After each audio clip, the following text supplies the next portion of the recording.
Hello everyone, and welcome back. In today's video, I'm going to show you how to connect Google Forms to Google Sheets step by step so you can automatically collect and organize responses in a spreadsheet. Let's get started. First, open Google Forms and select the form you want to connect to a spreadsheet.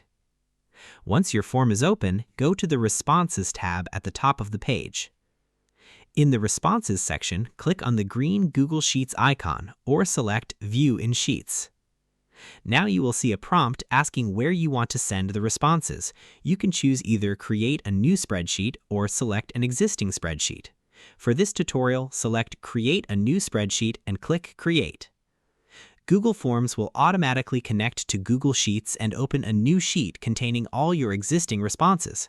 From now on, every new form submission will automatically appear in your connected Google Sheet in real time. To test it, go back to your Google form, fill out a sample response, and click Submit. Now return to your Google Sheet and you will see the new response added automatically at the bottom of the table. This makes it very easy to collect data, track responses, and analyze results without manually copying anything. And that's it. You've successfully connected Google Forms to Google Sheets. Thanks for watching this video. If you found this tutorial helpful, don't forget to like, subscribe, and turn on notifications for more Google Tools tutorials and productivity tips. See you in the next one.